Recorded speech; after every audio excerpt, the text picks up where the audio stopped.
మనం దేవుని వాక్యాన్ని విని మరొకసారి మన బ్రతుకులను బాగు చేసుకోవడానికి దేవుడిచ్చిన ఈ సమయాన్ని బట్టి దేవునికి మన అందరి తరపున యేసుక్రీస్తు నామములో కృతజ్ఞతాస్తుతులు చెల్లిస్తున్నాను. ప్రార్థన చేసి వాక్యాన్ని ధ్యానం చేద్దాం. మనం మలాకీ గ్రంథం తర్వాత మత్తయి సువార్త మధ్యకాలంలో ఇశ్రాయేలీల్లో విడిపోయిన తెగల వారి గురించి మనం ఆలోచిస్తున్నాం. అందులో శాస్త్రులు, పరిసయ్యులు, సద్దూకయ్యులు, ఇంకా శుంకరులు, ఇలా కొన్ని తెగల వారి గురించి ఆలోచిస్తున్నాం. ఇందులో భాగంగా ఈరోజు మనం సమరయుల గురించి ఆలోచిద్దాం. సమరయులు ఆలోచించామా? ఆలోచించాలి. సమరయుల గురించి ఆలోచిద్దాం. ప్రార్థన చేసుకొని దేవుని సహాయాన్ని మనం కోరుకుందాం. క్రీస్తు యేసునందు మమ్ములను మిక్కిలిగా ప్రేమించిన మా పరలోకపు తండ్రి, అద్వితీయుడవు, కీర్తనీయుడవు, దయాళుడవు, దీర్ఘశాంతము కలిగిన మా గొప్ప దేవుడవు, మీకు అందరు బట్టి యొక్క మహదైశ్వర్యాన్ని బట్టి మీకు స్తుతి స్తోత్రాలు కృతజ్ఞతాస్తుతులు చెల్లిస్తున్నాం. ఇగోనైనా మిమ్మల్ని మహింపరచడం అంటేనే మీ అద్భుత క్రియలు సమాజంలో ప్రకటించాలి, మీ ఆశ్చర్య కార్యాలు సమాజానికి తెలియచేయాలి, మిమ్మల్ని గూర్చి పాడాలి, కీర్తించాలి, మిమ్మల్ని ఘనపరచాలి అని, ప్రతి విషయంలో మీకు కృతజ్ఞతాస్తుతులు చెల్లించాలి అని మీ వాక్యం మాకు తెలియచేస్తుందనైనా.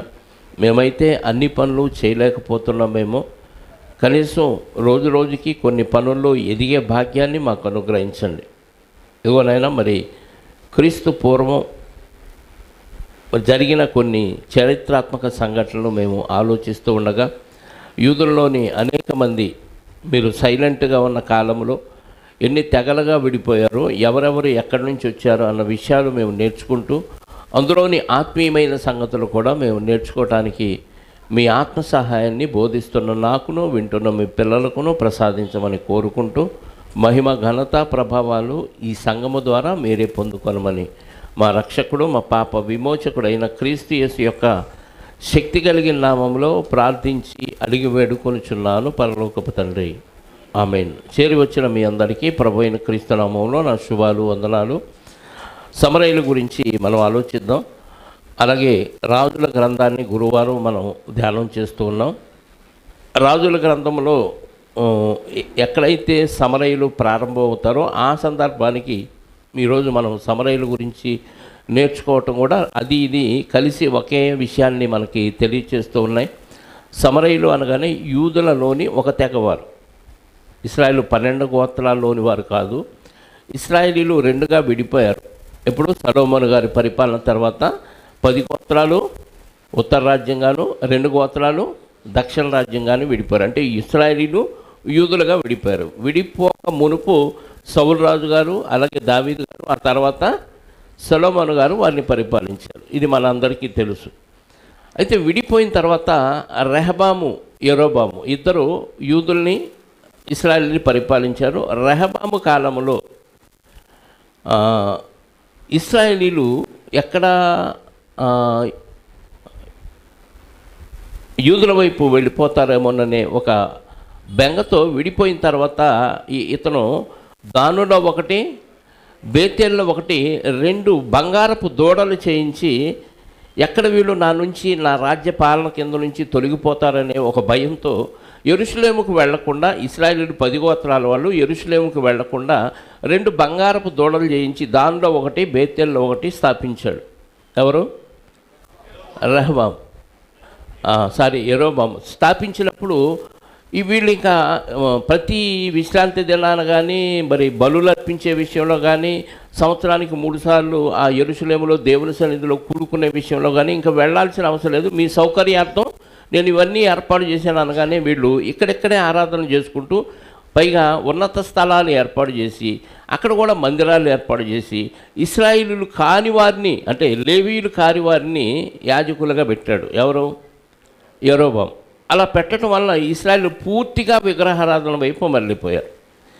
ఇలా మరలిపోయిన అనేక సందర్భాలు యరొబామును మొదలుకొని 19వ రాజు ఎవరైనా చివరి రాజు అహజ్య, అక్కడి వరకు దేవుడు ఓర్చుకుంటూ ఓర్చుకుంటూ ఓర్చుకుంటూ ఓర్చుకుంటూ వచ్చి చివరికి అష్షూరీయులకు వెళ్ళనే అప్పగించాడు. హోషేయ కాలంలో అష్షూరీయులకు అప్పగించాడు. అహజ్యా మొదలుకొని హోషేయ వరకు అప్పగించినప్పుడు వీళ్ళు శాశ్వతంగా చెరలోనికి వెళ్ళే పరిస్థితిలోకి వెళ్ళిపోయారు. ఎందుకంటే దేవుడికి అవిధేయులుగా బతికారు కాబట్టి. మనం పోయిన వారం 16వ అధ్యాయాన్ని ధ్యానం చేసాం, రాజుల 2వ గ్రంథం కదా. అందులో వీళ్ళు ఎందుకు అష్షూరీయులకు అప్పగించబడ్డారు అనేది ఫుల్ క్లారిటీతో దేవుడు తెలియచేశాడు. అలా అష్షూరు చెరలోనికి ఇశ్రాయేలు వెళ్ళిపోయినప్పుడు ఇశ్రాయేలు నివసించిన ప్రాంతంలో ఆ అష్షూరీయులు వాళ్ళ ప్రాంతంలో ఉన్న నివాసులను తీసుకొచ్చి ఇశ్రాయేలీలు ఇళ్లలో నివాసాలు ఏర్పాటు చేశారు. అంటే ఇశ్రాయేల్ దేశంలో ఎవరు వచ్చారు? అన్యులు వచ్చి నివాసం, అష్షూరీయులు వచ్చి నివాసం ఏర్పాటు చేస్తారు. అష్షూరీయుల్లో ఏ ప్రాంతాల నుంచి వచ్చారు అనేది కూడా మనం వాక్యంలో ఒకసారి మనం చూడగలిగితే 17వ అధ్యాయం అనుకుంటా, రాజుల 2వ గ్రంథం, ఎక్కడెక్కడి నుంచి వారు వచ్చారు అనేది దేవుడు ముందుగానే మనకి వ్రాయించాడండి. రాజుల 2వ గ్రంథము కూత హవ్వ 17:24 వచ్చి నుండి ఒకసారి చదవండి. అష్షూరు రాజు బబులోను, కూత, హవ్వ, హమాతు, సెపర్వయీమోను దేశముల నుండి జనులను రప్పించి ఇశ్రాయేలు వారికి మారుగా షోమ్రోనులో పట్టణములో ఉంచెను గనుక వారు షోమ్రోను దేశంలో స్వతంత్రించుకొని దాని పట్టణములలో కాపురము చేసిరి. అంటే షోమ్రోను రాజధాని, ఇశ్రాయేలుని పరిపాలించడానికి రాజధాని. ఈ రాజధానులు ఎవరు నుంచారు? బబులోను, హవ్వ, కూత, హమాతు, సెపర్వయీము అని దేశాల్లో నుంచి అన్య జనులను రప్పించి ఇశ్రాయేలు నివాసం ఉంటున్న ఆ ప్రాంతం ఏదైతే ఉందో షోమ్రోను రాజధాని, అందులో నివాసం ఏర్పాటు చేశాడు. అంటే మిగిలిన ప్రాంతాల్లో కాస్త కోస్త ఇశ్రాయేలీలు ఉన్న మెయిన్ వీళ్ళు నివాసం ఉంటున్న రాజధాని ప్రాంతంలో షోమ్రోన్లో మాత్రం అన్యుల్ని తీసుకొచ్చి నివాసం ఏర్పాటు చేశాడు. అయితే దేవుడు చిన్న వాళ్ళకి పరీక్ష పెట్టాడు. పరీక్ష అంటే చిన్న కీడు రప్పించాడు. దాన్ని బట్టి వీళ్ళు మళ్ళీ ఇశ్రాయేలును యాజకత్వం చేసే యాజకుల్ని ఇక్కడికి రప్పించే ఏర్పాటు చేశాడు. అది కూడా తప్పే. ఎందుకంటే ఇశ్రాయేలీయులు లేవి గోత్రములో అహరోను సంతతి వారికి మాత్రమే యాజకత్వం దేవుడిచ్చాడు. ఇప్పుడు ఇశ్రాయేల్ 10 గోత్రాల వాళ్ళు అహరోను సంతతి వారిని యాజకులుగా పెట్టుకోలేదు. పోనీ లేవీని పెట్టుకున్నారంటే లేవీని కూడా పెట్టుకోలేదు. ఎవరిని పెట్టుకున్నారు? ఎవరిని పడితే వాళ్ళని యాజకులుగా పెట్టాడు. ఎవరు? యెరోబాము. ఎవరిని పడితే వాళ్ళని యాజకులుగా పెట్టడం వల్ల వీళ్ళకి సరిగ్గా ధర్మశాస్త్రం తెలియదు, దేవుడు చెప్పిన పద్ధతి పాటించడం వీళ్ళకి తెలియదు. ఏళ్ళు వాళ్ళకు వచ్చి కల్పించి కొన్ని మనుషులకి చెప్పటం ప్రారంభించారు. అందుకే అక్కడ ఏం జరిగింది అనేది మనం తర్వాత వచనాల్లో చదివితే 25వ వచనం నుండి, అయితే వారు కాపురముండను ఆరంభించినప్పుడు యెహోవా యందు భయభక్తులు లేనివారు గనుక యెహోవా వారి మధ్యకు సింహములను పంపెను. దేవుడంటే భయభక్తులు. దేవుడి ప్రాంగణంలో దేవుడు ఏర్పాటు చేసిన ఆ ప్రాంతంలో నివసించేవారు దేవుడంటే భయభక్తులు కలిగి ఆయన చెప్పిన కట్టడలు విధులు పాటించారు.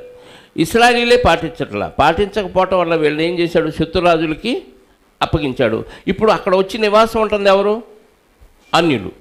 అన్యులకి అస్సలు పొత్తిగా ధర్మశాస్త్రం, ఆ కట్టడలు విధులు, దేవుని యెడల ఎంత భయభక్తులు కలిగి ఉండాలి, ఎంత పరిశుద్ధంగా ఉండాలి, ఇవేమీ తెలియవు. కాబట్టి వాళ్ళ ఇష్టానుసారంగా వాళ్ళు బతుకుతున్నప్పుడు సింహాలను పంపించాడు. ఎక్కడికి? షోమ్రోన్లోనికి. అవి వచ్చి మనుషులను ఏం చేసినాయంట? మనుషులను వారిలో కొందరిని చంపాను, సింహములు చంపాను, వారిలో కొందరిని చంపాను. తమరు పట్టుకున్న షోమ్రోను పట్టణంలో తాము ఉంచిన జనులకు ఆ దేశపు దేవుని మర్యాద తెలియకున్నది కనుక ఆయన సింహములను, అంటే కొంత వర్తమానం అష్షూరు రాజుకి సమావేశం వీళ్ళు ఏర్పాటు చేశారు. మీరు ఈ షోమ్రోన్లో కొంతమంది జనాన్ని ఉంచారు కదా, ఈ జనానికి ఇశ్రాయేల్ దేవుడి యొక్క మర్యాద వీళ్ళకి తెలియదు కాబట్టి వాళ్ళు ఇష్టం వచ్చినట్టుగా మర్యాద తప్పి ప్రవర్తించారు. కాబట్టి వాళ్ళ దేవుడు ఏం చేశాడు? సింహాలను పంపించి కొంతమందిని చంపించాడు. కాబట్టి దీనికి ఏదో పరిష్కారం చూపించని ఆ అష్షూరు రాజుకి వీళ్ళు వర్తమానం చేశారు. ఇశ్రాయేలీయులు దేవుని మర్యాద వారికి తెలియనందున సింహములు వారిని చంపుచున్నవని వారు అష్షూరు రాజుతో మనవి చేయగా అష్షూరు రాజు ఏం చేశాడు? అచ్చటి నుంచి తేబడిన యాజకులలో ఒకరిని అచ్చటికి మీరు తోడుకొని పోవుడి, అతడు అచ్చటికి పోయి కాపురముండి ఆ దేశపు దేవుని మర్యాద వారికి నేర్పవలనని ఆజ్ఞాపించాను. కాగా షోమ్రోన్లో నుండి వారు పట్టుకొని వచ్చిన యాజకుల్లో ఒకడు వచ్చి బేతేలు ఊరిలో కాపురముండి యెహోవా యందు భయభక్తులు ఉండదగిన మర్యాదను వారికి బోధించను. కానీ కొందరు నమ్మారు, కొందరు నమ్మలేదు. ఇప్పుడు ఆ యాజకుడు దేవుడు ఏర్పాటు చేసిన యాజకుడా? కాదు. ఈ రాజు ఏర్పాటు చేసిన యాజకుడు. ఇతనికి పూర్తిగా దేవుని మర్యాద తెలియదు. అహరోను గోత్రంలోని వారికి మాత్రమే దేవుడు ఏర్పాటు చేసిన ఆ మర్యాద తెలుసు. వారు మాత్రమే యాజకులుగా ఉండాలి. కానీ వీళ్ళు ఇష్టానుసారంగా ఎవరిని పడితే వాళ్ళని యాజకులుగా నియమించారు. వీళ్ళు చెరలోనికి వెళ్ళిపోయారు, యాజకులు కూడా వెళ్ళిపోయారు. కానీ ఆ యాజకుల్లో ఒకడు వచ్చి ఇక్కడ వీళ్ళకి మర్యాద నేర్పుతున్నాడు. సరే, ఏదో గుడ్డిలో మెల్లలాగా, అంతేనా, గుడ్డిలో మెల్లగా కొంత దేవుని మర్యాద వాళ్ళకి నేర్పించడం వలన కొంతమంది మారారు, కొంతమంది మారలే. ఇశ్రాయేలీలే మారలే. బయట వాళ్ళు ఏం మారుతారు? మనమే వాక్యానుసారంగా బతకపోతే బయట వాళ్ళు బతుకుతారా? కదా, మనం వాక్యానుసారంగా బతుకుతూ వాక్యానుసారంగా బోధిస్తూ మనం పాటిస్తే బయట వాళ్ళు మనం చూసి మారే అవకాశాలు తక్కువ కదా. ఇశ్రాయేలే వాక్యానుసారంగా బతకనప్పుడు ఇంకా మిగతా వాళ్ళు బతికితే అవకాశం లేవు. కాకపోతే ఆ యాజకుడు వచ్చి కొంచెం దేవుని మర్యాద అంటే దేవుని కట్టడలు విధులు నేర్పించడమే మర్యాద. మా ఊరి మర్యాద మీకు తెలుసా అంటారు. అంటే ఆ ఊరిలో కొన్ని రివాజులు ఉంటాయి, పద్ధతులు. ఆ పద్ధతులు పాటించడమే ఆ ఊరి మర్యాద. అలాగే ఇశ్రాయేలుకి దేవుడిచ్చిన మర్యాద ధర్మశాస్త్రం. అందులో కొంత ఈ యాజకుడు వచ్చి నేర్పించడం వల్ల కొంతమంది మారిపోయారు. అంటే కొంతమంది ఏమైపోయారు? దేవుని జనాంగంగా తీర్చబడ్డారు. కొంతమంది మాత్రం అన్యులుగానే ఉన్నారు. ఇందులో దేవుని జనాంగంగా తీర్చబడిన వారు ఎవరు? అన్ని దేశాల్లో నుంచి వచ్చిన షోమ్రోన్లో కాపురం ఉన్న అన్ని జనులు. అంటే దేవుణ్ణి, నిజమైన యెహోవాని నమ్ముకున్నారు. వాళ్ళు కాస్త యెహోవా సాంప్రదాయాలు పద్ధతులు పాటించడం మొదలుపెట్టారు. అందులో ఇశ్రాయేలీలు కూడా వచ్చారు కొంతమంది. ఇశ్రాయేలీలు ప్లస్ అన్ని జనులు ఎవరు? మారినోళ్ళు.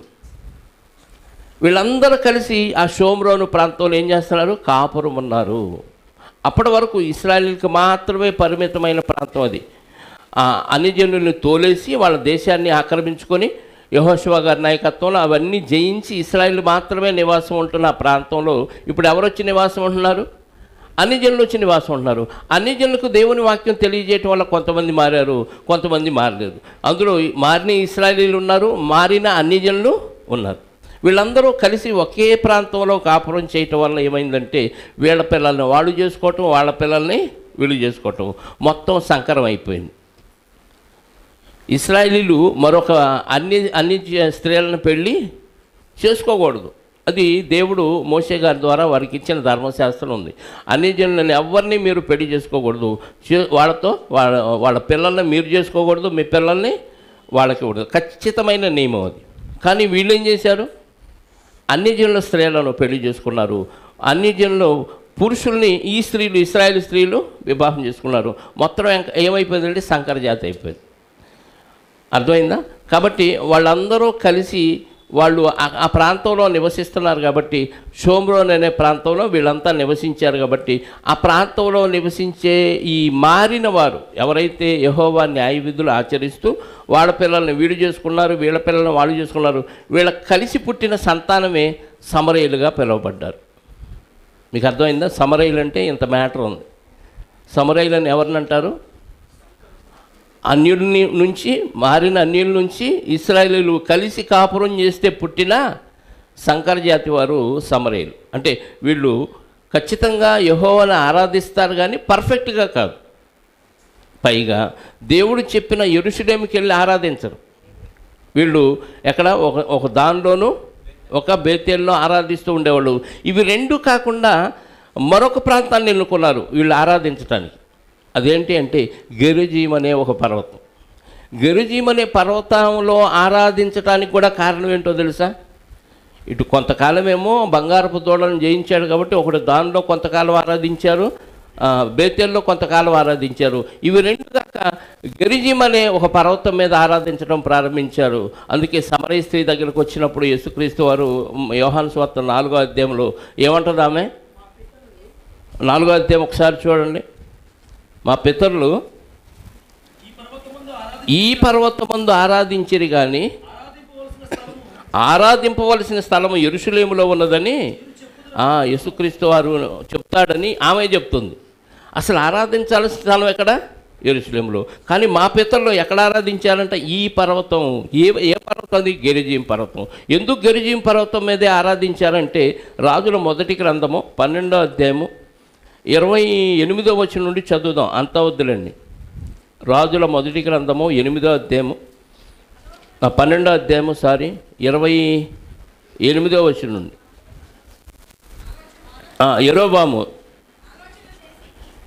యరొబాము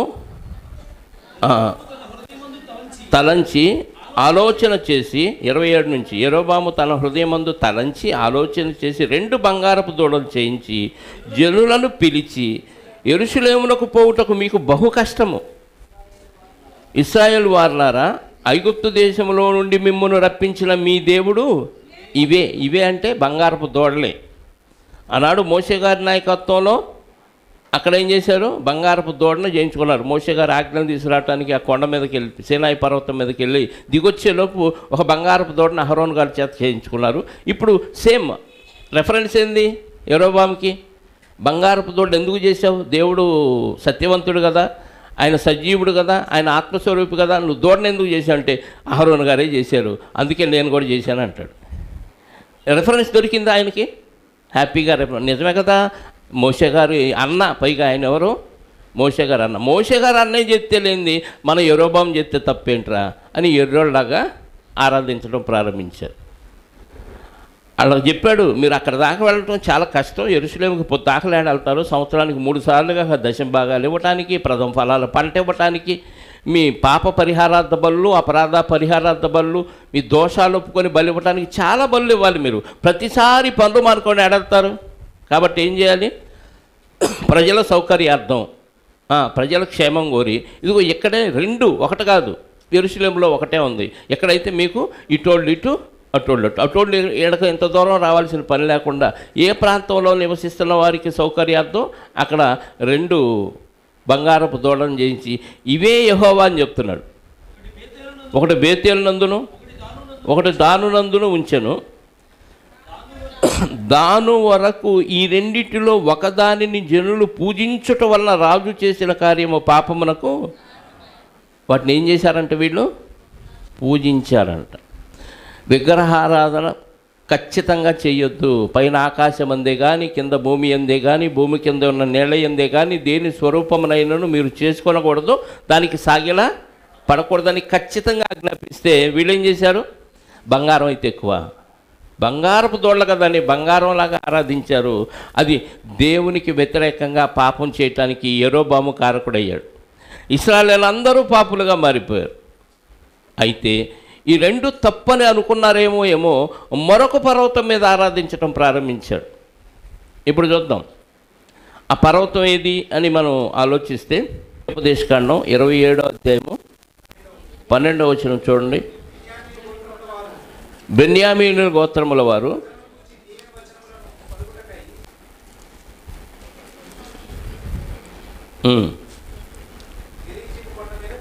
గెరుజీము కొండ మీద నిలవలను.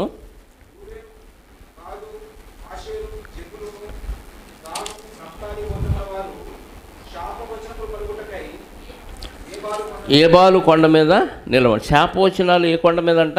ఏబాలు కొండ మీద.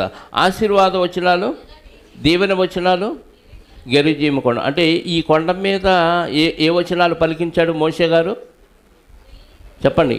ఆశీర్వాదం, దీవెన వచ్చే వచనాలు పలికించాడు. కాబట్టి ఇక్కడికి వచ్చి ఆరాధన చేస్తే మనకి ఆశీర్వాదాలు వస్తాయి కదా అని ఈ దానుని వదిలేశారు, బేతేల్ని వదిలేశారు. మధ్యలోకి వచ్చి గెరిజీము కొండ మీద ఆరాధించడం ప్రారంభించారు. ఒకసారి మనకి ద్వితీయోపదేశకాండం 11:29 చూడండి. ఒకసారి ద్వితీయోపదేశకాండం 11:29.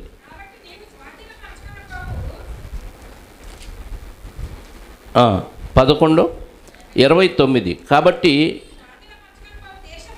స్వాధీనపరచుకొనబోవు దేశమున మీ దేవుడైన యెహోవా మిమ్మల్ని చేర్చిన తరువాత గెరిజీమను కొండ మీద ఈ దీవెన వచనము, ఏబాలు కొండ మీద ఆ శాప వచనమును ప్రకటించవలను. మీరు ఆ దేశానికి వెళ్ళిన తర్వాత మోషే గారికి ఏం చెప్పాడు? గెరిజీము కొండ మీద దీవెన వచనం, ఏబాలు కొండ మీద శాపవచనం. ఇప్పుడు దీవెన వచనం ఉన్న కొండే కోరుకున్నారు. ఇప్పుడు చూడండి, యెహోషువ గ్రంథం 8వ అధ్యాయము వచనం 23, 33. అప్పుడు ఇశ్రాయేలీలను దీవించుటకు యెహోవా సేవకుడైన మోషే పూర్వము ఆజ్ఞాపించినది జరగవలనని పరదేశులేమి, వారిలో పుట్టిన వారేమి, ఇశ్రాయేలీయులు అందరూ, వారి పెద్దలను, వారి నాయకులు, వారి న్యాయాధిపతులు యెహోవా నిబంధన మందసమును మోయు యాజకులైన లేవీల ముందర ఆ మందసమునకు ఈ వైపున ఆ వైపున నిలిచిరి. వారిలో సగం మంది గెరిజీము కొండ ఎదుటను, సగం మంది ఏబాలు కొండ ఎదుటను నిలువుగా యెహోషువ ఆ ధర్మశాస్త్రములో గ్రంథములో వ్రాయబడిన వాటన్నిటిని బట్టి ఆ ధర్మశాస్త్ర వాక్యములన్నిటినీ అనగా దాని దీవెన వచనములను దాని శాపవచనములను చదివి వినిపించను. శాపవచనాలు ఏబాలు, దీవెన వచనాలు ఆశీర్వాద వచనాలు ఏబాలు. అంటే ఇక్కడ ఆశీర్వాదం ఉంటుంది కాబట్టి ఇక్కడ ఆరాధిద్దాం అనుకొని ఇశ్రాయేలీయులు అందరూ ఏం చేశారు? ఇశ్రాయేలు మళ్ళీ అందరు కాదు, సంకర జాతి వారు మాత్రం గెరిజీం పర్వతం మీద ఆరాధించారు. ఇది ఈ సమరయులు యొక్క పూర్వపు చరిత్ర. ఈ సమరయులు యూదులకు పూర్తిగా వ్యతిరేకులు. అంటే యూదులకు అసలు నచ్చదు వీళ్ళు. ఎందుకంటే వీళ్ళు మన జాతి కాదు, వీళ్ళు సంకర జాతి అని చాలా చిన్న చూపు చూసేవాళ్ళు యూదులు మేమే పవిత్రులము. యూదుల్లో మనకి దొరికారు కదా కొంతమంది శాస్త్రులు, పరిసయ్యులు, సద్దుకాయలు, వీళ్ళందరూ మిగతా గోత్రాల్లో ఉన్నప్పటికీ మేమే పవిత్రులం, మిగతా వాళ్ళందరూ అపవిత్రులు అనే చిన్న చూపు చూసేవాళ్ళు. మిగతా ఇశ్రాయేలు 10 గోత్రాల వారిని ఈ యోధ జాతి వాళ్ళు చిన్న చూపు చూడటం ఒక ఎత్తు అయితే, ఈ సమరయులు మరీ నీచంగా చూసేవాళ్ళు. అంటరాని వాళ్ళు, అస్పృశ్యులు అంటారు కదా, అలా బాగా చిన్న చూపు చూసేవాళ్ళు. కారణం ఏంటంటే వీళ్ళు ఇటు ఇశ్రాయేలీలు కాదు, ఇటు అన్యులు కాదు. అన్యులకి ఇశ్రాయేలీలకి పుట్టిన సంకర జాతి వారు కాబట్టి మరీ నీచంగా చూసేవాళ్ళు. ఎవరు? యూదులు. కాబట్టి యూదులకి ఈ సమరయులు అంటే అస్సలు పడదు. అందుకే సమరయ స్త్రీ యేసుక్రీస్తు వారితో ఏమంటుంది? కాస్త దాహానికి నీళ్ళు ఇవ్వమంటే సమరయుడు అయిన నీవు, యూదుడు అయిన నీవు సమరయుడు అయిన మా దగ్గర దాహము ఎలాగో దాహం పుచ్చుకుంటావు అంటుంది. చూడండి 4వ అధ్యాయము యోహాను సువార్త 9వ వచనం. ఆ సమరయ స్త్రీ, యూదుడవైన నీవు సమరయ స్త్రీనైన నన్ను దాహానికలను ఎలా అడుగుచున్నావని ఆయనతో చెప్పాను. ఏలయనగా యూదులు సమరయులతో సాంగత్యము చేయరు. యూదులు సాంగత్యం అస్సలు సమరయులతో చేయరు, అస్పృశ్యులుగా చూస్తారు. కాబట్టి ఇప్పుడేమో సమరయ స్త్రీ, ఆయనేమో యూదుడు. ఏంటి నువ్వు నన్ను నీళ్ళు అడుగుతున్నావు? ఇంకేమైనా ఉన్నాయా? కొంపలంటుకు పోతే మీ పెద్దవాళ్ళు ఎవరైనా చూశారనుకో, ప్రధాన యాజకులు కానీ ఇంకెవరైనా, నువ్వు ఆమె దగ్గర నీళ్లు తాగుతున్నావేంటి, నిన్ను కూడా వెలేస్తారు. అంటే ఎవరైనా అలాంటివి చేస్తే, సమరయులతో సాంగత్యం చేస్తే అలాంటి వారిని వెలేసేవాడు సమాజంలో నుంచి. అంత భయంకరమైన పరిస్థితిలో ఇద్దరి మధ్య పచ్చగడ్డేస్తే బగ్గుమంటున్న ఆ పరిస్థితిలో యేసుక్రీస్తు వారు మొదట యూదుల దగ్గరికే వచ్చాడు, వాళ్ళని రక్షించడానికి వచ్చారు. కానీ వాళ్ళు సరిగ్గా ఈయన్ని రిసీవ్ చేసుకోవట్లేదు, చేర్చుకోవటం లేదు. కాబట్టి శిష్యులకు కూడా ఆజ్ఞాపించినప్పుడు ఏమంటారు? మీరు సమరయులు ఏ ప్రాంతానికి వెళ్ళొద్దు, ఇశ్రాయేల్లో నశించిన గొర్రెల యొద్దకే మీరు వెళ్ళాలి అని ఆజ్ఞాపిస్తాడు. కానీ ఆయనే వెళతాడు. తర్వాత పరిశుద్ధాత్మ వచ్చిన తర్వాత ఇంకా సమరయ ప్రాంతాలన్నిటినీ కవర్ చేస్తాడు. అంటే మొదట యూదుల్ని రక్షించడానికే వచ్చాడు కాబట్టి అన్యుల జోలికి వెళ్ళలేదు. కానీ యేసుక్రీస్తు వారు ఆ సందర్భంలో కొన్ని ప్రత్యేకమైన కారణాలను బట్టి సమరయుల దగ్గరకు కూడా వెళ్ళి సువార్తను ప్రకటించాడు. సమరయులు కూడా బాగు చేశాడు. అందులో ఒక ఆమె మనకు సమరయ స్త్రీ కనపడుతుంది. అస్పృశ్యులైన ఆమె ఆశ్చర్యపోయే విధంగా ఆమెకి సువార్తను చెప్పి ఆమె ద్వారా ఆ సమరయ ప్రాంతాలంతటినీ కదిలించాడు యేసుక్రీస్తు వారు. ఆమె ఒక్కదానికి చెబితే ఈ ప్రాంతం అంతా కదిలిద్దన్న విషయం ఆయనకి తెలుసు. కాబట్టి ఆమె ఏ టైంలో ఆ బావి దగ్గరకు వచ్చిందో కనిపెట్టాడు. శిష్యులేమో భోజనం తేటానికి ఊర్లోనికి వెళ్ళాడు. ఈలోపు ఈయన ఖాళీగా ఉండకుండా ఏదో దాహం అయిపోయిన ఆయనలాగా దప్పిగొని వాని వలే అంటాడు. చూడండి అక్కడ 4వ అధ్యాయంలో ఆయన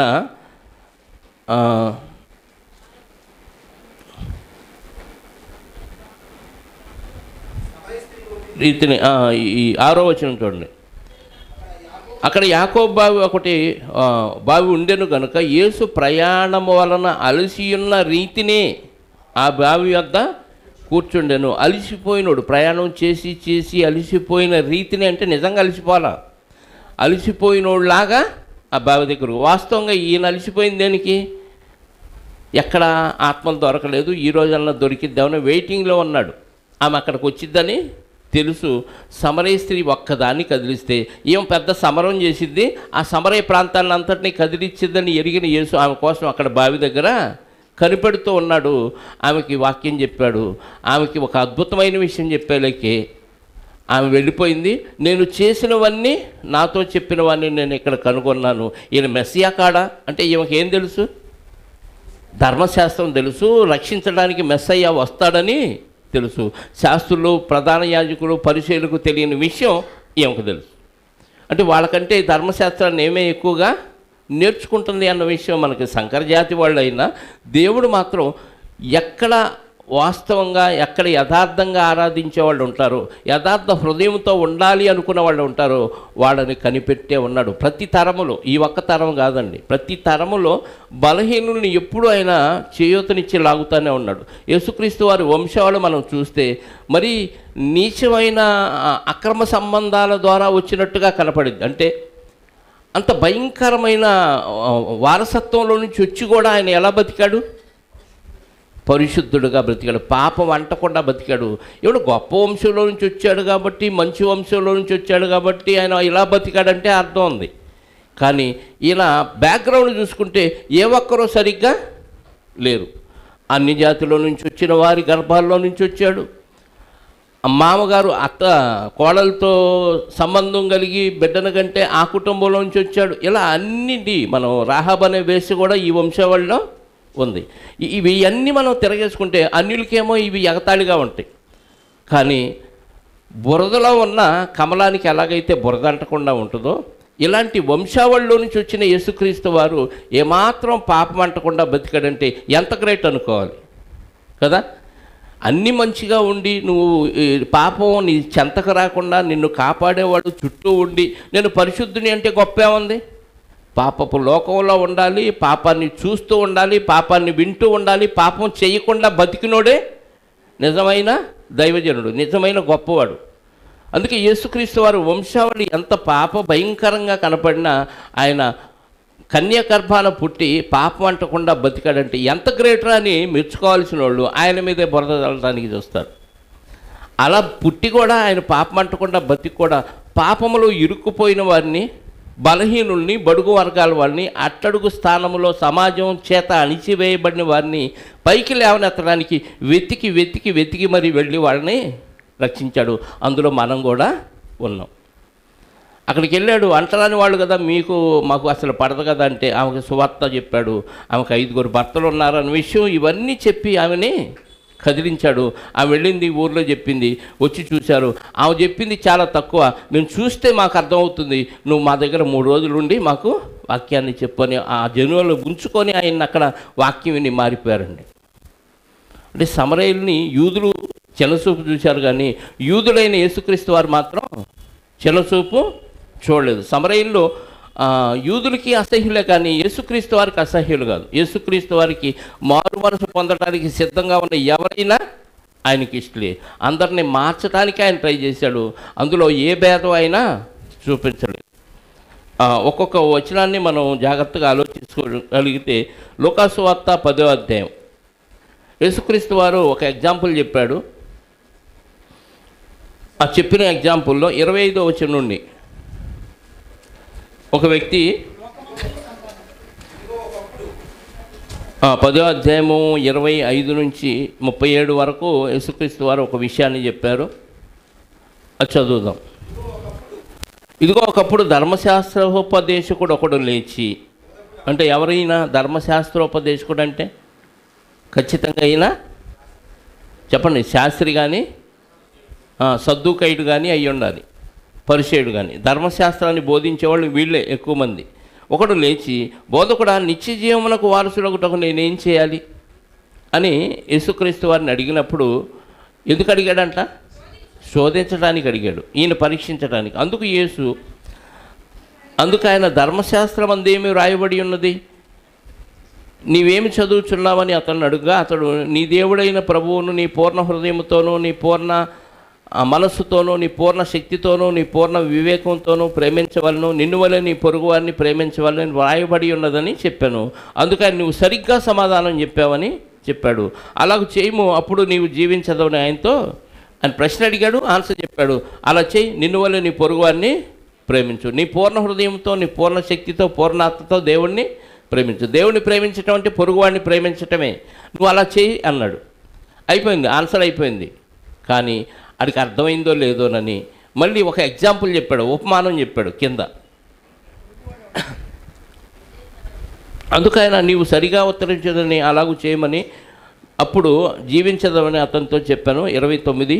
అయితే తాను నీతిమంతుడైనట్టు కనపరుచుకొన గోరి అతడు, అవును కానీ నా పొరుగువాడెవడని యేసును అడిగాను. ఎవరయ్యా పొరుగువాడెవడు? నేను అందరిని ప్రేమిస్తున్నాను కదని ఇంకా కొంచెం నేను గొప్పోడిని అని ఆయన నోట్లోంచి చెప్పించడానికి ట్రై చేశాడు. గాలి తీసి పడేశాడు యేసుక్రీస్తు వారు. నువ్వు పొరుగువాడు ఎవడు అని అడిగితే అందుకు ఒక ఎగ్జాంపుల్ చెప్పాడు. అందుకు యేసు ఇట్లన్నాను, ఒక మనుషుడు యెరూషలేము నుండి యెరికో పట్టణమునకు దిగి వెళ్ళుచు దొంగల చేతిలో, ఎక్కడి నుంచి ఎక్కడికి వెళ్తున్నాడు? యెరికో పట్టణమునకు, యెరూషలేము నుండి, యెరూషలేము హైట్ ఉంటుంది, యెరికో పట్టణం డౌన్లో ఉంటుంది. అవన్నీ కొండ ప్రాంతాలు. యెరూషలేము హైటు ఉన్నతమైన స్థలం, యెరికో పట్టణం డౌన్లో ఉంటుంది. అక్కడికి వెళ్ళి ఆరాధించి తిరిగి వస్తున్నాడు అనుకోండి. అక్కడికి వెళ్ళి దిగి యెరికోకు వస్తున్నాడు. వస్తున్నప్పుడు దొంగల చేతిలో చిక్కాడు. వారు అతని బట్టలు దోచుకొని అతన్ని కొట్టి కొర ప్రాణంతో విడిచిపోయేది. అప్పుడు ఒక యాజకుడు ఆ త్రోవను వెళ్ళుట తటస్థించను. అతడు అతన్ని చూచి ప్రక్కగా పోయాను. అలాగునని లేవీయుడు ఒకడు ఆ చోటికి వచ్చి చూచి ప్రక్కగా పోయాను. ముందు ఎవరు వచ్చారు? యాజకుడు పనేంటి? దేవునికి ప్రజలకి మధ్యవర్తిగా ఉండి దేవునికి ప్రజల విజ్ఞాపన చేయాలి, బలులు ఇస్తే దేవుడికి సమర్పించాలి.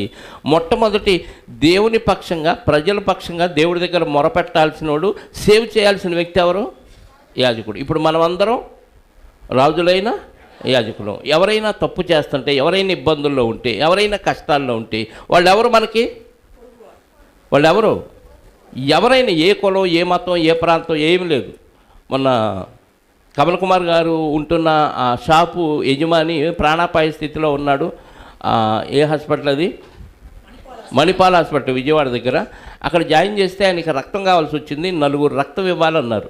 దయతెలిసి వాళ్ళు ముందే రక్తం ఎక్కించారు. అయితే మన వాళ్ళు లక్ష్మణ్ గారు, అలాగే రవి, ఇంకా కృష్ణ, మధు, వీళ్ళందరూ వెళ్ళి, కిషోరు, మన్నం కిషోరు, వీళ్ళు వెళ్ళి రక్తం ఇచ్చారు. ఆయన క్రైస్తవుడా కాదా ఇవేం ఆలోచించాల. వాస్తవంగా క్రైస్తవులు ఎవరికి ఇవ్వాలి? క్రైస్తవులకి ఇవ్వాలి. ప్రయారిటీ క్రైస్తవులకి ఇవ్వాలి, తర్వాత అన్యులకి ఇవ్వాలి. కానీ అక్కడ అవసరాన్ని బట్టి ఏం చేయాలి? సాటి మనిషి సహాయం చేయాలి. కానీ ఆయన లేడు, చనిపోయాడు తెల్లారే. అది వేరే విషయం. మొత్తానికి ఆ ఇబ్బందిలో పొరుగువారిని ఏం చేశారు? మన వాళ్ళు ప్రేమించారు, పొరుగువారిని ప్రేమించారు. మన సహోదరుని బట్టి ఆయన్ని ప్రేమించడం జరిగింది. ఎవరు? లక్ష్మణ్ గారు, ఇది కమల్ కుమార్ గారిని బట్టి ఆయన ప్రేమించడం జరిగింది. అంటే పొరుగువారు ఎవరు మనకి? యాజకులకి. మన యాజకులు అయితే, రాజులైన యాజక సమూహం అయితే క్రైస్తవులు. మన పొరుగువారు ఎవరంటే ప్రపంచంలో ఎవరైనా మనకి పొరుగువారే. మన సమీపంలో హిందువా, ముస్లిమా, జైనా, బుద్ధుడా, ఏ భేదం లేదు. ఇబ్బందుల్లో ఉంటే మనం ఏం చేయాలి? హెల్ప్ చేయాలి. మన యాజకత్వానికి మన అది చేయాల్సిన పని. యాజకుడు వెళ్ళాడు, చూశాడు, ఆడు తిప్పలాడు పడిని అని వదిలేసి వెళ్ళిపోయాడు. నెక్స్ట్ ఎవరు వచ్చారు? యాజకుడి కింద లేవీలు ఉంటారు. యాజకుడు అంటే అహరోను సంతానం నుంచి వచ్చిన వారు. నెక్స్ట్ బాధ్యత ఎవరిదంటే లేవీలు. ఆ దేవాలయంలో పనిచేసేవారు. లేవీలు అంటే ఇక్కడ మన క్రైస్తవ్యంలో విశ్వాసులు అనుకోండి. యాజకులు అంటే బోధ స్థాయిలో ఉన్నవాళ్ళు యాజకులుగా తీసుకుంటే, లేవీలంటే విశ్వాసులుగా ఉండి నేర్చుకుంటూ ఉన్నవారు, యాజకుల కింద అసిస్టెంట్లుగా ఉన్నవారు, వీళ్ళు లేవీలుగా తీసుకుంటే, నెక్స్ట్ బాధ్యత ఎవరిది? లేవీలు అంటే క్రైస్తవులుగా మారిన వారు, ఇంకా విశ్వాసంలో పూర్తిగా బలపడిన ప్రతి ఒక్కరూ లేవీల కింద తీసుకుంటే, నెక్స్ట్ ఒక ఇబ్బందిలో ఉన్న వ్యక్తిని ఆదరించవలసిన వారు ఎవరంటే లేవీలు. అంటే విశ్వాసులైన వారు వాళ్ళకి సహాయం చేయాలి. చేయలేదు, యాజకుడు చేయలేదు, లేవీలు చేయలేదు. నెక్స్ట్ ఎవరు వచ్చారు? అయితే ఒక సమరయుడు ప్రయాణమైపోవచ్చు అతడు పడి ఉన్న చోటికి వచ్చి అతన్ని చూచి అతని మీద జాలిపడి దగ్గరకు పోయి నూనెయు ద్రాక్షరసము పోసి అతని గాయములను కట్టి తన వాహనం మీద ఎక్కించుకొని ఒక పూటకోళ్ల వాని ఇంటికి తీసుకొని పోయి అతన్ని పరామర్శించాను. ఏమంటే ఎవరైనా సమరయుడు. యూదులు, యాజకుడు యూదుడే, లేవీయుడు యూదులే. యూదులు దేవాలయంలో పనిచేస్తూ ప్రజల బాగోగులు చూసి దేవునికి దగ్గర చేయవలసిన వారు, నిన్ను వల్ల నీ పొరుగువారిని ప్రేమించాల్సిన వారిని తృణీకరిస్తే అసలు వీడు నీచంగా ఎంచేవా ఎవరో సమరయుడు చూసి ఒక మంచి మనసుతో జాలిపడి అతన్ని తన వాహనం మీద ఎక్కించుకొని పూటకోడవాని వీళ్ళంటే ఆ రోజుల్లో హాస్పిటల్ అదే, ఆహారం పెట్టే హోటల్ అదే, రెస్ట్ తీసుకోవటానికి గదులిచ్చే లాడ్జీ అదే. అంటే ఒక మాటలో చెప్తే అన్ని సౌకర్యాలు పరదేశులకు చూపించి ఇస్తే తీసుకుంటారు, లేకపోతే లేదు. కొన్ని ఫ్రీగా కూడా ఉంటాయి కొన్ని ప్రాంతాల్లో, ఉచితంగా లాడ్జింగ్, బోర్డింగు, ఫుడ్ ఇవన్నీ పెడుతూ ఉచితంగా సేవ చేసేవాళ్ళు ఆ రోజుల్లో. ఇప్పుడంటే డబ్బులు వసూలు చేస్తున్నారు. అలాంటి ప్రాంతానికి తీసుకెళ్ళి ఆయన దగ్గర ఉన్న నూనె, ద్రాక్షారసం తాపించి నూనెతో గాయాలు కట్టి ఫస్ట్ ఎయిడ్ చేసి అక్కడ నుంచి పూటకోళ్ళ వాడిని ఇంటికి తీసుకెళ్ళి వాళ్ళకి అప్పచెప్పి, ఇదిగో ఇతను చూడండి, నేను పని మీద బయటికి వెళ్తున్నాను, మళ్ళీ వచ్చి ఈయన సంగతి నేను చూసుకుంటా, ఇంకేమైనా మీరు ఖర్చు చేస్తే నేను ఇస్తా అతనికి కావాల్సినవి. కాబట్టి మీకు ఏమి వెనకాడకుండా, ఖర్చుకేమి వెనకాడకుండా ఇతను బాగోగులు చూడండి. ఏమవుతాడండి సమరయుడికి? అతను దొంగలు కొట్టారు అర్ధాంతరంగా, ఏమవుతాడు? ఏమి కాడు. ఏమి కాని వ్యక్తిని ప్రేమించిన వాడే నిజమైన దైవభక్తుడు. ఇప్పుడు ఈ ముగ్గురులో పొరుగువాడు ఎవడో అని ఆ ధనవంతుడిని అడిగాడు యేసుక్రీస్తు వారు. ఖచ్చితంగా చెప్పాడు ఆన్సరు. 35. మరునాడు అతడు 2 దేనారము తీసి ఒక పూటకోళ్ళ వానికి ఇచ్చి అతన్ని పరామర్శించుము, నీవు ఇంకేమైనా ఖర్చు చేసిన ఇలా నేను మరలా వచ్చినప్పుడు అది నీకు తీర్చేదని అతనితో చెప్పి పోయాను. కాగా దొంగల చేతిలో చిక్కిన వానికి ఈ ముగ్గురులో ఎవరు పొరుగువాడని నీకు తోచుతున్నది అని యేసు అడుగగా అతడు అతని మీద జాలిపడిన వాడే అనను. అందుకు యేసు, నీవు వెళ్ళి అలాగున చేయమని అతనితో చెప్పాను. అంటే అతను అలాగా చేయట్లా. అతను ప్రేమించిన వారినే ప్రేమిస్తున్నాడు, అతనికి పెట్టిన వారికే పెడుతున్నాడు, అతనికి ఇష్టమైన వారికే చేస్తున్నాడు. కానీ ఇబ్బందుల్లో ఇరుకుల్లో ఉన్న శత్రువులను ఆయన ప్రేమించట్లా. ఇప్పుడు వీళ్ళు సమరయులను వాళ్ళు శత్రువులుగానే చూస్తారు యూదులు. ఆడు మనవాడు కాదు, వాడికి మనకి సంబంధం లేదు అని తృణీకరించాడు. కానీ యేసుక్రీస్తు వారు ఏమన్నాడు? వాళ్ళు ఎవరైనా కానీ మనిషి అయితే చాలు, నువ్వు సహాయం చెయ్యాలి అన్నాడు. సమరయుడిని హైలైట్ చేసి చెప్పాడు అక్కడ. ఎందుకు? సమరయుడిలో ఏం కనపడింది? దేవుని భయం కనపడింది. సాటి వాడిని ప్రేమించే ఆజ్ఞ తెలియకపోవచ్చు ఆయనకి, తెలుసో తెలియదో మనకు తెలియదు, కానీ ఆజ్ఞ తెలిసినంతగా ఆయన ఒక వ్యక్తిని ప్రేమించాడు. అతను మనిషి ఇబ్బందుల్లో ఉన్నాడు, పరామర్శించవలసిన బాధ్యత మనిషిగా నాకు ఇది. యేసుని అంగీకరించని ప్రభుత్వం కూడా ఈ విషయంలో ఒక చట్టం తెచ్చింది. గుడ్ సమర్టియన్ అని ఒక చట్టం తెచ్చింది. ఎవరైనా మనం వెళుతున్నప్పుడు ఒక యాక్సిడెంట్లో ఒక వ్యక్తి ప్రమాదంలో ఉంటే ఆ వ్యక్తిని చూసి మనం 108కి ఫోన్ చేసి లేదా మనమే హాస్పిటల్కి తీసుకెళ్ళి అతను బాగోగులు చూస్తే మన పేరు అడ్రస్ హాస్పిటల్లో చెబితే అతనికి ఇప్పుడు గవర్నమెంట్ ఎంత ఇమ్మందో తెలుసా? ఒకప్పుడు 5,000, ఇప్పుడు పెంచినట్టున్నారు పారితోషికం. అంటే ఒక ఆపదలో ఆదుకున్న వ్యక్తిని ఒక మంచి వ్యక్తిగా గవర్నమెంటు గుర్తించింది. అంటే గవర్నమెంటు ఎలాంటిదైనా సరే ఈ ఒక చట్టాన్ని మాత్రం సమాజంలో ప్రవేశపెట్టిందంటే ఇది ఎంత మంచి చట్టం. తోటి వారిని ప్రేమించడమే మానవత్వం అన్న విషయాన్ని వాళ్ళు గుర్తించారు. కాబట్టి ఈ చట్టాన్ని ప్రవేశపెట్టారు. గుడ్ సమర్టియన్ అని బైబిల్లో ఉన్న ఈ సందర్భాన్ని బట్టి ఒక చట్టాన్ని చేశారంటే ఎంత గ్రేట్ అండి. ఇంతకీ ఆ చట్టం రావటానికి కారకుడు ఎవరు? యూదుల చేత తృణీకరింపబడిన ఒక సమరయుడు. అర్థమైందా? అంటే సమరయులు చెడ్డవారిగానే ఉన్నారు వాళ్ళ దృష్టిలో, సమరయులు పనికిమాలిన వారుగానే ఉన్నారు. కానీ ప్రభు దృష్టిలో మంచి చేశాడు కాబట్టి వాళ్ళు మంచి సమరయుడు అని అక్కడ మనకి పాఠం కూడా నేర్చుకుంటున్నాం. మరొక సందర్భం, సమయం ఉందా? లూకాసు వార్త 17వ అధ్యాయము 11 నుంచి 19 వచనాలు. లూకాసు వార్త 17వ అధ్యాయము 11 నుంచి. ఆయన యెరూషలేమునకు ప్రయాణమైపోవచ్చు, సమరయ గలిలయ మధ్యగా వెళుచుండెను. ఎక్కడెక్కడ? ఇటుపక్క గలిలయ ఉంది, ఇటుపక్క సమరయ ఉంది. అలా వెళుతూ ఉన్నాడు యేసుక్రీస్తు వారు. ఆయన ఒక గ్రామంలోనికి వెళ్ళుచుండగా 10 మంది కుష్ఠరోగులు ఆయనకు ఎదురుగా వచ్చి దూరమున నిలిచి, యేసు ప్రభువా మమ్మను కరుణించమని కేకలు. ఎంతమంది? వింటున్నారా లేదు? ఎంతమంది కుష్ఠరోగులు? 10 మంది. యేసు ప్రభువా మమ్మల్ని కరుణించుము అని కేకలు వేసి ఆయన వారిని చూసి, మీరు వెళ్ళి మిమ్మల్ని యాజకునికి కనపరుచుకోండి అని వారితో చెప్పాను. వారు వెళ్ళుచుండగా శుద్ధులైరి. ఏం చెప్పాడు? ఈ 10 మంది ఎవరు? 10 మంది ఏ రోగంతో ఉన్నారు? కుష్ఠ రోగంతో ఉన్నారు. మీ కుష్ఠ తగ్గును గాక అనలేదు. నీ విశ్వాసం నేను స్వస్థపరిచింది అనలేదు. మీరు వెళ్ళి యాజకునికి కనపరుచుకో అంటే అర్థం ఏంటంటే, కుష్ఠ వ్యాధి వచ్చిన వ్యక్తి ఊరికి బయట ఉంటాడు. కుష్ఠ తగ్గితే యాజకుడి దగ్గరికి వెళ్తే యాజకుడు నువ్వు ఓకే, పర్ఫెక్ట్, ఓకే, నీకు కుష్ఠ వ్యాధి లేదు అని సర్టిఫికేట్ ఇస్తే అప్పుడు జనంలో కలవచ్చు. యేసుక్రీస్తు వారు ఏం చెప్పాల, నువ్వు శుద్ధులవ్వాలని కానీ నీ కుష్ఠ వ్యాధి తగ్గిందని కానీ ఏమన్నా, నువ్వు వెళ్ళి యాజకుడికి కనపరుచుకుంటే అర్థం ఏంటి? నీ కుష్ఠ తగ్గిపోయింది, ఆయన నీకు సర్టిఫికేట్ ఇస్తాడు, హ్యాపీగా నీ ఫ్యామిలీ దగ్గరికి వెళ్ళిపోవచ్చు అని అర్థం. వాళ్ళు వెడుతూ ఉండగానే కుష్ఠ తగ్గిపోయింది. అందరూ కొందరైనా మిమ్మల్ని యాజకుడు కనపరుచుకునే వారితో చెప్పిన వారు వెళ్ళుచుండగా శుద్ధులై వారిలో ఒకడు తనకు స్వస్థత కలుగుట చూచి గొప్ప శబ్దముతో దేవుని మహింపరచు తిరిగి వచ్చి ఆయనకు కృతజ్ఞతాస్తుతులు చెల్లించుచు ఆయన పాదముల యొద్ద సాగిలపడెను. వాడు సమరయుడు.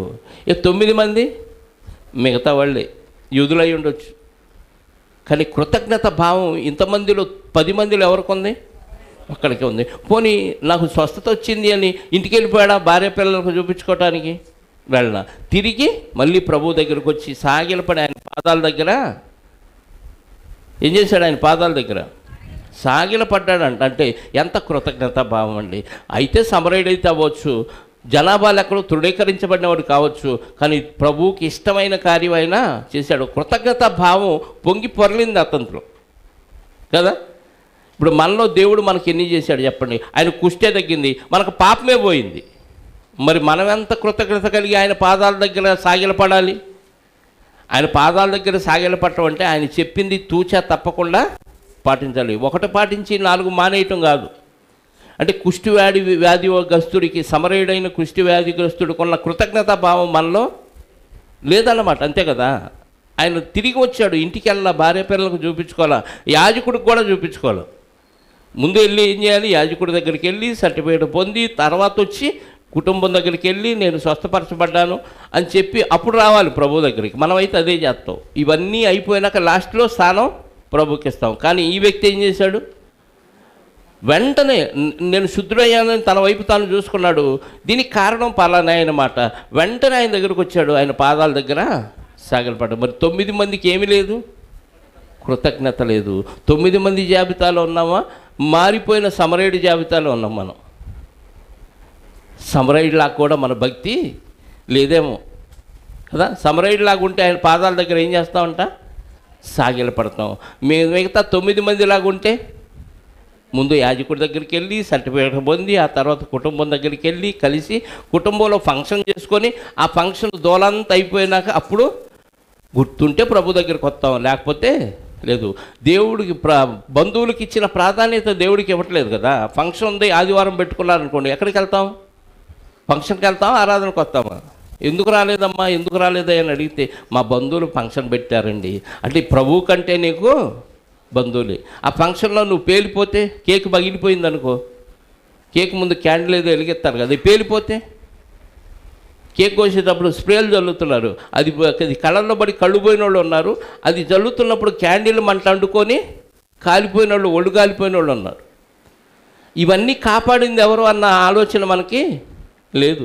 సమరయుడుకున్న ఆ కృతజ్ఞత భావం మనలో లేదు. ఆ మొట్టమొదట ఆ మంచి సమరయుడుకున్న ఆ మంచితనం కూడా మనలో కనపడకపోతే సమరయుడి కంటే నీచులుగా ఉంటామండి మనం. సమరయుల చరిత్ర నేర్చుకోవటంలో ఉద్దేశం ఏంటంటే వాళ్ళు సమాజంలో తృణీకరించబడినవారు, సమాజంలో సంకర జాతి వారు, కానీ ప్రభు దృష్టిలో చాలా గొప్పవారు. ప్రభు దృష్టిలో చాలా, ఎందుకంటే ఆయన ఆజ్ఞలను తూచా తప్పకుండా పాటిస్తున్నవారు. మరొక సందర్భం చూద్దాం ప్రియులారా. కొత్త నిబంధనలో అపోస్తల కార్యాలకు వద్దాం. యేసుక్రీస్తు తర్వాత యేసుక్రీస్తు శిష్యులు కొంతమందిని శిష్యులుగా ఏర్పాటు చేసుకున్నారు. ఆ శిష్యులో ఒక శిష్యుడైన ఫిలిప్ గారు ఏ ప్రాంతానికి వెళ్ళి సువార్త ప్రకటిస్తున్నాడో చూడండి. 8వ అధ్యాయం అపోస్తల కార్యాల గ్రంథం 5వ వచనం నుండి చూద్దాం. అప్పుడు ఫిలిప్పు సమరయ పట్టణం వరకు వెళ్ళి క్రీస్తుని వారికి ముందు వెళ్ళొద్దు అన్నాడు. కానీ పరిశుద్ధాత్మ వచ్చిన తర్వాత వీళ్ళు సమరయ ప్రాంతానికి వెళ్ళి సువార్త ప్రకటిస్తూ ఉన్నారు. ప్రకటిస్తే ఏం జరిగింది? అక్కడ జనసమూహము విని ఫిలిప్పు చేసిన సూచక్రియలను చూచినందున అతను చెప్పిన మాటల యందు ఏక మనసుతో లక్ష్యముంచగా అనేకులకు పట్టిన అపవిత్రాత్మలు పెద్ద కేకలు వేసి వారిని వదిలిపోయాను. పక్షవాయువు గలవారును కుంటివారును అనేకులు స్వస్థత పొందిరి. అందుకు ఆ పట్టణంలో మిగుల సంతోషము కలిగెను. సమరయ ప్రాంతానికి వెళ్ళి ప్రకటిస్తుంటే ఆ ప్రాంతంలో అన్ని రోగాలు పోతున్నాయి, దెయ్యాలు పట్టిన వాళ్ళు దెయ్యాలు వదిలించుకుంటున్నారు. అక్కడ సువార్త వ్యాపించింది. అనేక మంది సమరయులు ఆ పట్టణంలో నమ్ముకున్నట్టుగా మనకి వాక్యం తెలియజేస్తున్న ప్రియులారా. అంటే ఒక యేసుక్రీస్తును వెంబడించిన శిష్యులు తర్వాత శిష్యులు కూడా వెళ్ళి సమరయ ప్రాంతంలో ప్రకటిస్తే యూదులలో కంటే సమరయుల్లో ఎక్కువ మంది ప్రభునందు విశ్వాసం ఉంచారు. ఈ వార్త యోదయలో ఉన్న అపోస్తులకు తెలిసింది. పేతురు యోహానును పంపించారు. ఇదిగో చాలామంది బాప్తిసం పొందారంట, వాళ్ళకి పరిశుద్ధాత్మ రాలేదంట, మీరు వెళ్ళి వాళ్ళ మీద చేతులు ఉంచండి అంటే పేతురు యోహాను గారు కదిరి సమరయ ప్రాంతానికి వచ్చి అక్కడ సువార్త ప్రకటించారు. అందులో గాలి సీమోన్ ఉన్నాడు, ఆడి సంగతి పక్కన పెడదాం. అంటే యూదుల కొరకు వచ్చిన యేసుక్రీస్తు వారిని యూదులు అంగీకరించిన పరిస్థితుల్లో ఎక్కడో తృణీకరించబడిన వారుగా ఉన్న సమరయులు ప్రభువుని అంగీకరించడంలో ముందున్నారు. ప్రభువుకి ఇష్టమైన కార్యాలు చేయటంలో వాళ్ళే ప్రథమంగా మనకు కనపడుతున్నారు కదా. సమరయుడు, మంచి సమరయుడు గురించి తెలుసుకున్నాం, సమరయ స్త్రీ గురించి తెలుసుకున్నాం. ఇక్కడ 10 మంది కుష్ఠరోగులు శుద్ధులైతే తిరిగి కృతజ్ఞతా భావాన్ని వ్యక్తం చేసిన సమరయుడు గురించి మనం నేర్చుకున్నాం. అదే అపోస్తుల కార్యాల గ్రంథం 9వ అధ్యాయము 31 చదువుదాం. అంతా వద్దులేండి. 9వ అధ్యాయం 31. కావున యూదయ గలిలయ సమరయ దేశముల అందంతటా సంఘము క్షేమాభివృద్ధిని నొందుచు సమాధానము కలిగి ఉండెను. మరియు ప్రభువునందు భయమును పరిశుద్ధాత్మ వలన ఆదరణయు కలిగి నడుచుకొనుచు విస్తరించుచుండెను. ఏమంటే యోదయలో అభివృద్ధి చెందిందంటే అక్కడ యూదులు ఉన్నారు కాబట్టి డెవలప్ అయింది. ఓకే, ఎందుకంటే యేసుక్రీస్తు వారు వచ్చిందే యూదుల కోసం. కానీ ఇంకే ప్రాంతాలంట గలిలయ, ఓకే గలిలయలో కూడా యూదులే ఉన్నారు ఎక్కువ. కానీ సమరయ ప్రాంతంలో కూడా యోదయ గలిలయలతో సమానంగా వాక్యం ఏమైంది? సంఘం క్షేమాభివృద్ధి చెందు. అంటే ఏ ప్రాంతంలో అయితే వీళ్ళు అన్యులు, వీళ్ళు మనకు సంబంధించిన వారు కాదు, యెహోవా దేవుడిని దేవుడిగా కలిగిన వారు కాదు, వీరు సంకర జాతి వారిని యూదులు తృణీకరించారు. యోదయ గలిలయ ప్రాంతాలతో సమానంగా సమరయలో కూడా సంఘం క్షేమాభివృద్ధి చెందుతుందంటే ఎంత డెవలప్ అయ్యారు. అందుకే యేసుక్రీస్తు వారు మీకంటే ముందుగా వేశ్యలు, వ్యభిచారులు, హంతకులు పరలోక రాజ్యంలో ముందుగా ప్రవేశిస్తారని ఊరికే చెప్పలేదు. ఆ జాబితాలో వీళ్ళు కూడా అంటరాని వారిగా ఉన్నారు ఆ రోజుల్లో సమరయులు. అలాంటి అంటరాని వారిగా ఉన్నవారు యూదులతో సమానంగా సంఘాన్ని డెవలప్ చేసుకుంటూ అనేక మంది మార్పులు చెందుతూ ఉన్నారు. మరొక సందర్భం చూద్దాం. అదే అపోస్తుల కార్యాల గ్రంథం 15వ అధ్యాయం మొదటి నుంచి చూద్దాం. కొందరు యోదయ నుంచి వచ్చి వీరు మోషే నియమించిన ఆచారమును చొప్పున సున్నతి పొందితేనే కానీ రక్షణ పొందలేరని సహోదరులకు బోధించిరి. యోదయలో నుంచి వచ్చిన వారు ఎవరంటే ఆల్రెడీ ధర్మశాస్త్రం కింద యూదులు క్రైస్తవులుగా మారారు. యూదులు సున్నతి చేసుకుంటారు, తెలుసు కదా. ఇశ్రాయేలుకి అబ్రహాం గారి ద్వారా దేవుడిచ్చిన నిబంధన అది. యూదులుగా ఉన్న వారందరూ సున్నతి పొందారు. ఇప్పుడు యేసుక్రీస్తు వారి రక్షణ సువార్త విని యూదులలో కూడా మార్పు చెంది యేసుక్రీస్తుని సురక్షకునిగా అంగీకరించి బాప్తిసం పొందారు. ఓకే, ఇప్పుడు బాప్తిసం పొందిన యూదులు ఏమంటున్నారంటే ఖచ్చితంగా అన్యుల్లో నుంచి ఎవరైనా మారితే, అన్యులకి సున్నతి ఉండదు కదా, అన్యులకి సున్నతి ఉండదు, యూదులకు మాత్రమే సున్నతి ఇశ్రాయేలుకి ఉంటుంది. కాబట్టి అన్యులు ఒకవేళ బాప్తీసం పొందితే బాప్తీసం తర్వాత మీరు ఖచ్చితంగా ఏం పొందాలి? సున్నతి. ఎందుకంటే మేము సున్నతి పొంది బాప్తీసం పొందాం కాబట్టి మాకంటే మీరు తక్కువ కాదు, మీరు కూడా బాప్తీసం పొందిన సున్నతి కూడా పొందాలని ఇక్కడికి వచ్చి బోధిస్తున్నారు. ఎక్కడికి? యూదయ నుండి వచ్చి కొంతమంది సహోదరులు అంతియొక్కయ్యకు అన్నమాట ఇదంతా. పౌలునుకు బర్నబాకును వారితో విశేషవాదములు తర్కములు కలిగినప్పుడు ఈ అంశం విషయమై పౌలు బర్నబాయు తమలో మరికొందరు యెరూషలేమునకు అపోస్తుల యొద్దకు పెద్దల యొద్దకు వెళ్ళవలని సహోదరులు నిర్ణయించిరి. కాబట్టి వారు సంఘము వలన సాగనంపబడి, సంఘం వలన అంటే ఆ స్థానిక సంఘం వలన సాగనంపబడి, ఎక్కడి నుంచి? అంతియొక్కయ ప్రాంతం నుంచి సంఘం వలన సాగనంపబడి ఎక్కడికి వెళ్ళారు? వెళుతూ వాళ్ళు ఏం చేశారు? కాబట్టి వారు సంఘం వలన సాగని ఫెనీకే సమరయ దేశముల ద్వారా వెళ్ళుచు అన్యజనులు దేవుని వైపు తిరిగిన సంగతి తెలియపరిచి సహోదరులకు అందరికీ మహా సంతోషము కలుగజేసిరి. వీడు ఖాళీగా వెళుతూ ఏ ప్రాంతాలకు వెళ్ళారు? ఫెనీకే సమరయ దేశముల గుండా వెళుచు అన్ని జనులు కూడా దేవుని వాక్యాన్ని అంగీకరించారని. ఇప్పుడు సమరయులు అన్ని జనులుగా ఫీల్ అవ్వరు. వాళ్ళు ఎలా ఫీల్ అవుతారు? మేము కూడా దేవుని జనాంగం. కాకపోతే యూదులు ఒప్పుకోరు, కానీ సమరయులు మేము దేవుని జనాంగమే, మేము కూడా ఈ పర్వతం మీద ఆరాధిస్తాం, యూదులేమో యెరూషలేము పర్వతం మీద ఆరాధిస్తారు అనుకుంటారు. కానీ అన్ని జనులు నమ్ముకున్నారు ప్రభువునని ఈ పౌలు గారు బర్నబా గారు వెళుతూ ఎవరికి చెప్పారు?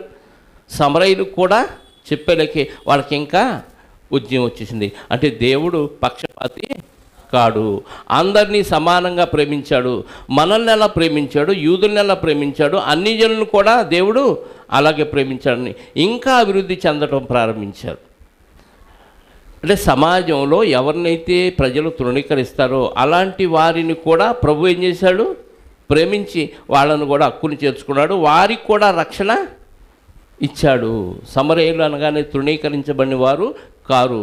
ఇప్పుడు దేవుడు అందరికీ ప్రభు, యేసుక్రీస్తు అందరికీ ప్రభు, దేవుడు పక్షపాతి కాదు అని కొర్నేలి గారి దగ్గరగా రుజువైంది. అక్కడి నుంచి అనేక మందికి రక్షణ సువార్త వెళ్ళిపోతూనే ఉంది.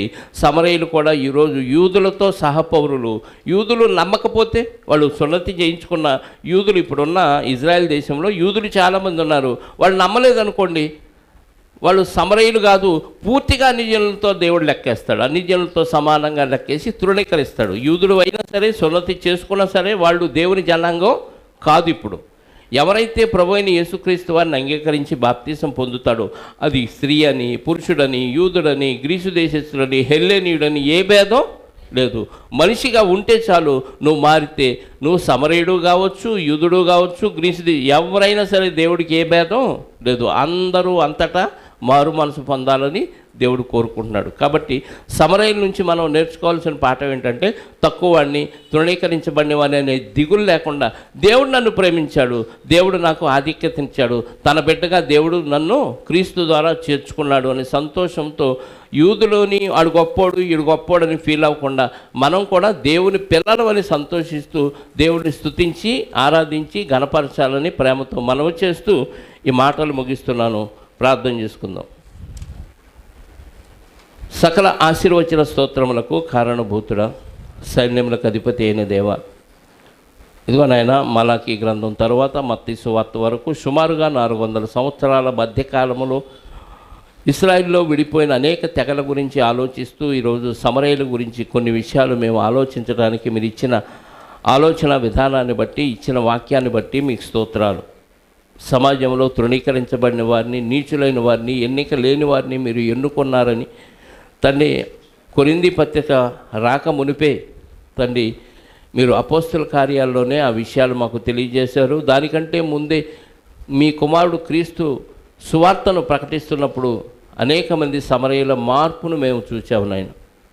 నిజంగా వారు చూపిన ఆ భక్తి, ఆ విశ్వాసం, ఆ కృతజ్ఞత ఎంత గొప్పదో మాకు అర్థమైంది నాయన. సమరయుల కంటే తృణీకరించబడిన వారుగా మేము ఉండకుండా అలాంటి విశ్వాసంతో మిమ్మల్ని మెప్పించే విధంగా మా ప్రవర్తన ఉండటానికి మీ సహాయాన్ని కోరుకుంటూ, మహిమా ఘనత ప్రభావాలు మా అందరి ద్వారా మీరే పొందుకొనమని, మరింతగా క్రీస్తులో ఎదిగి ఫలించటానికి యాజకులుగా మా యాజక ధర్మాన్ని నిర్వహిస్తూ మమ్మల్ని మేము ఎలా ప్రేమించుకుంటున్నామో అలాగా ఈ పొరుగు వారిని ప్రేమిస్తూ, కుల మత ప్రాంత భేదం లేకుండా అందరినీ దేవుని బిడ్డలుగా చూస్తూ ప్రేమించే మనసును సమరయుల ద్వారా అలాంటి ఆలోచన విధానాన్ని మాకు నేర్పించినందుకు క్రీస్తు ద్వారా కృతజ్ఞతాస్తుతిని చెల్లిస్తూ, వచ్చిన బిడ్డలందరినీ వారి కుటుంబాలకు సురక్షితంగా చేర్చండి. మీ చిత్తమైతే మీ కుమారుని రాకడాలస్యమైతే మరొకసారి కలుసుకోవటానికి కృపాక్షేమాలు మాకు దయచేయమని, అనారోగ్యంతో ఉన్నవారికి ఆరోగ్యాన్ని, ఆర్థిక సమస్యలతో ఉన్నవారికి ఆర్థిక బలాన్ని, అలాగే మానసిక బలహీనత రుగ్మతలతో ఉన్నవారికి శాంతిని, సమాధానాన్ని అనుగ్రహించమని కోరుకుంటూ, నూతనంగా బాప్తీసం తీసుకున్న బిడ్డలకు తండ్రి మీ యొక్క వాక్యంతో బలపరిచి వారికి కావలసిన వాక్యపు జ్ఞానాన్ని, ఆదరణను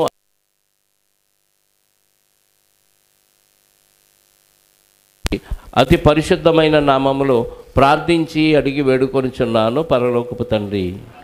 ఆమేన్. మనందరి కన్న తండ్రి అయిన దేవుని ప్రేమ, ఆయన ప్రియ కుమారుడైన యేసుక్రీస్తు వారి కృప, పరిశుద్ధాత్మ యొక్క అన్యోన్య సహవాసము ఇప్పుడు ఎల్లప్పుడూ సకల పరిశుద్ధులకు సదాకాలము తోడయుండి నడిపించునుగాక.